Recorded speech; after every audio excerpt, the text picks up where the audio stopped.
One of the ways you know you're making progress is you stop having the same discussion over and over again. So for years now, I have heard leaders say, we need to do better on discipleship, right? Over and over again, but nobody has any agreement on what that means or how to do it. Further, when we usually talk about discipleship, what do we talk about? We talk about this inward journey from the world, right? Rather than advancing into it.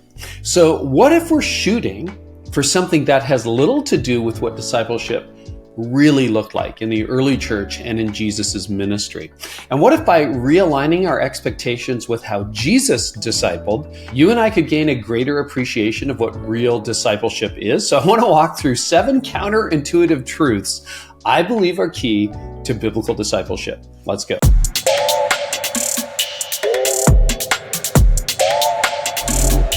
All right, number 1, a mark of an authentic disciple includes getting it wrong. Okay, a very common criticism of churches reaching new believers, like unchurched people, is that they often get things wrong, right? Like, oh, those people aren't very mature, etc. But what if that is actually a sign of authentic discipleship? Like, think back to the New Testament.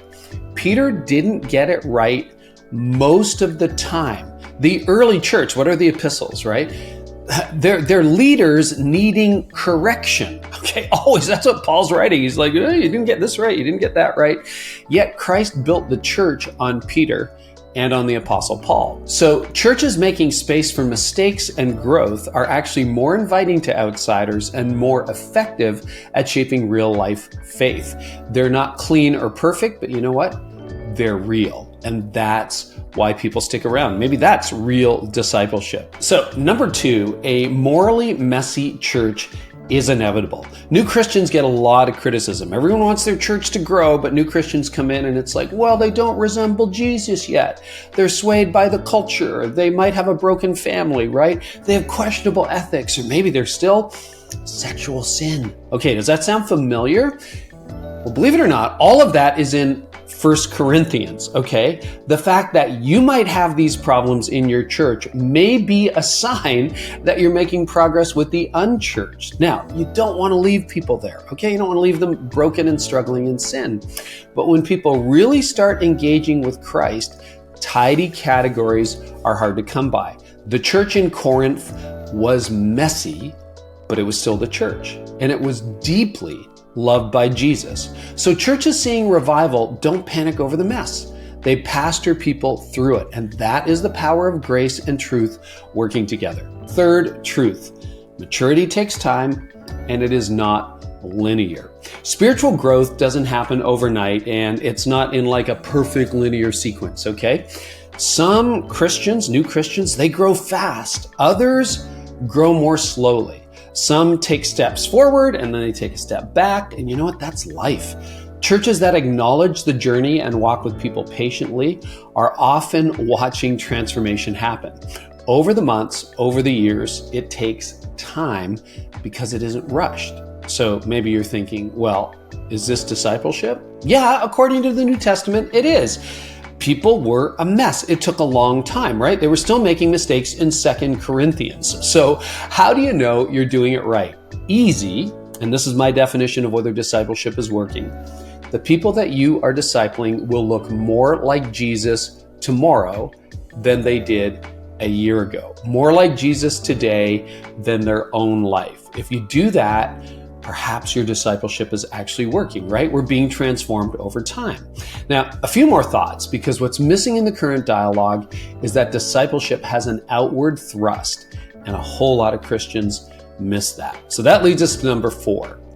Christian maturity was never about you anyway, okay? Maturity is not about how holy or how smart or how righteous you are or how biblically literate you are. You know what it is? Christian maturity is about Jesus, and it is about Him impacting your life and flowing out to others, right? Discipleship was never really about me anyway. So churches that center everything, discipleship included, around Jesus and mission are more unified, more vibrant, and more likely to reproduce leaders, not just consumers. 5th truth, Jesus commanded us to make disciples, not be disciples. So if you listen to the way a lot of Christians talk, you would think Jesus told us to be disciples, right? You just get in that corner and you follow Jesus.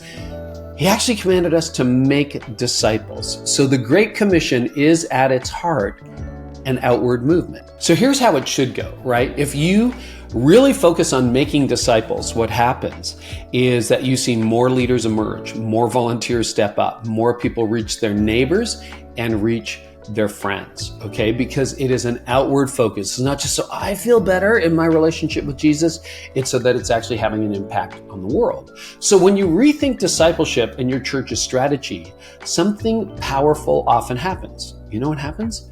Growth, not just in numbers, but in people, purpose, and impact. And if your church feels stuck, or if you know that there's more potential than you're currently seeing, it might be time to take a fresh approach. So if your church feels stuck, or if you know that there's more potential, maybe it's time to look at a fresh approach to growth. And that's exactly what the Art of Church Growth is designed to help you do.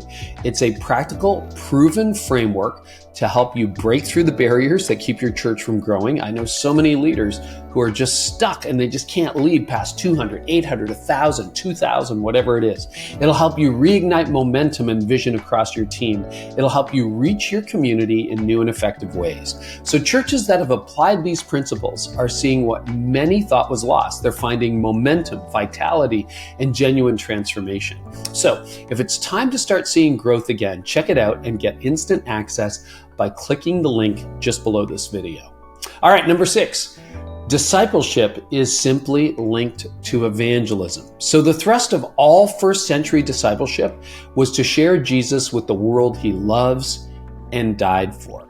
In other words, you can't be a disciple without being an evangelist. And the opposite is true too, right? You can't be an evangelist without being a disciple. But somehow a lot of people today kind of separate the two. They're like, well, there's evangelism and discipleship. No. It's two sides of the same coin, okay? Healthy churches today, what are they doing?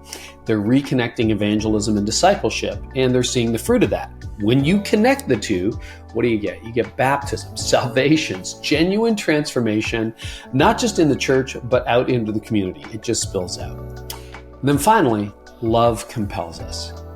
If you really love the world, and Jesus loved the world, he did. He died for it. God so loved the world, right? We forget that. How can you ignore it, right? Jesus said the authentic mark of his followers is love. And the primary motivation for both evangelism and discipleship, if it's biblical, has to be love.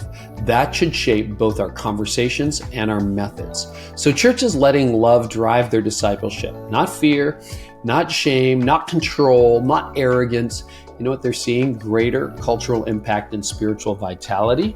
Legalism pushes that away. Self-righteousness pushes that away. But love, well, it fills us and it spills out into the world. So this isn't an exhaustive treatment of discipleship and evangelism, but I hope it helps you rethink how your church makes disciples, because churches leaning into these 7 principles will see the kind of discipleship we see in Scripture. It's going to be messy at times.